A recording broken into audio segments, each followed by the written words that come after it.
Piştaxtada Ermənistan məhsulu görsəz alarsınızmı? Mümkünsüz bir şeydir. Şəxsən mən özüm, onu mümkünsüz.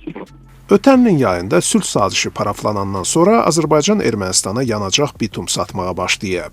Ermənistanın İqtisadiyyat naziri Gevorg Papoyan bildirib ki, iki ölkə bir-birinə mümkün ixrac mallarının siyahısını göndərib. Azadlıq radiosuna Bakıdan danışan sahibkarlar isə fərqli düşünür. Mən uzaq görən o qədər deyiləm, amma belə şərtlərdə mən real görmürəm axını.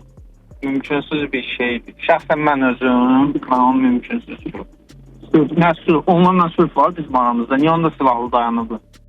Müddət vaxt lazımdır belə şeylərə insanlar öyrəşsin. Bir vətəndaş olaraq hələ fikrimi soyumayıb. Heç o barədə düşünməmişəm də, inanmıram da ki, yəni belə bir şey baş verir. Hələ ki, insanlar reaksiya başqa cür müxtəlif verirlər də.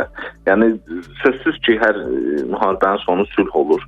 Sülh olandan sonra da qonşu ölkələri yəqin ki, sərhədlər asılı olsa ticarət də olacaq sözsüz. Yəni Türkiyə ilə hal-hazırda araları soyuq olsa da amma ticarətləri var.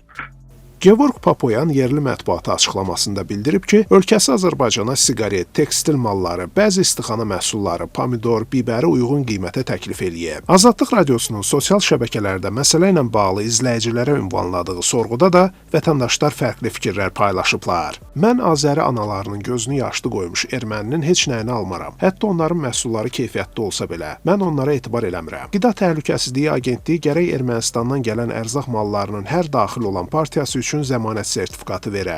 Almaram deyənlər məncə yalan deyir. Millət bərbad halda olduğu üçün ucuz və keyfiyyətli olarsa hamıdan çox onlar alar məncə.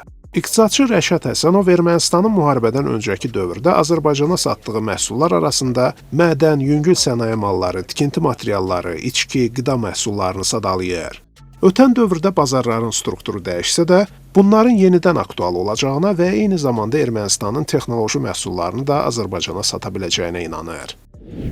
Azərbaycanda icma davranışlarını və icma münasibətini çox asan şəkildə idarə etmək olur.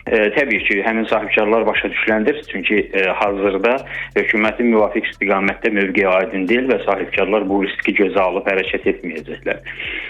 Sahibkarlar özləri qərar qəbul etmə əsasında mal və xidmətləri ixrac edə bilərlər.